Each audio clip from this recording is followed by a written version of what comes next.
Ashama harka fuunee assalaamu alaikum warahmatullahi wabarakaatu. Haymiyye shaashan fata zanaa jettee dhuftee jirti. Hojii keenya dhugaru burukeetti barankii hojjette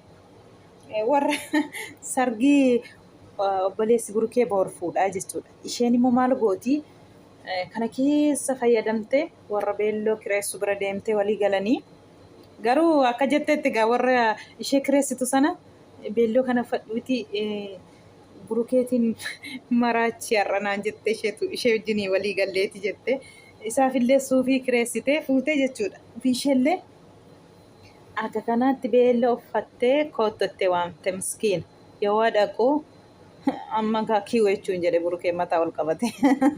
Amma gaa kiiwwachuun jedhe akkasumatti mataa qabate. Asii niqniqin jedhu jette amma na fuututti jette ka asuma niqniqin jedhu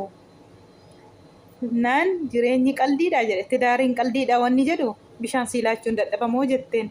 yoon bishaan wanti shiroo siroo hojjedhee siilaachuun dadhabamoo jetteen isumayyuu bileessa keetiyyuu nuti iddoo ol fuunee turreerraa sargii keessan nan qallade malee sargii koomitii sargii keessan wanta jedhee fi suufii kana fadhu ilaalii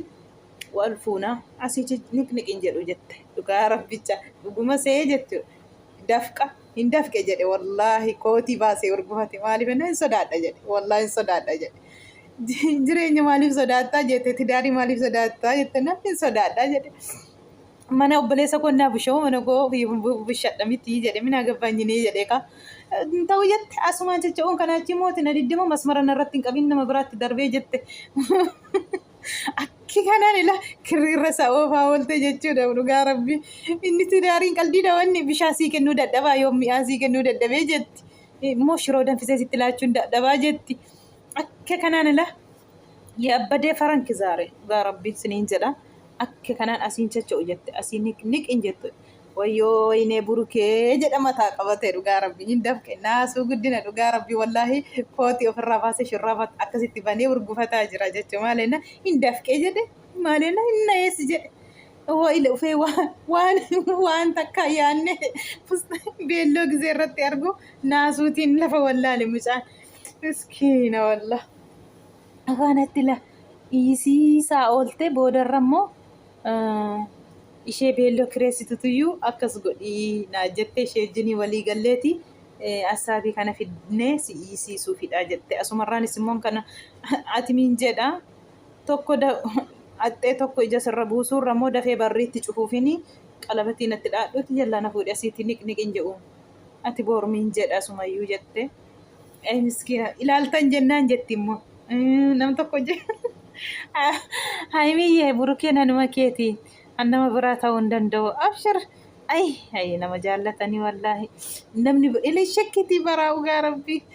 jaalalli akka isheen nama gootu nama biraan na jalaa ilaala jetteeti inni miin jedha obboleessa isaatu fuudhasi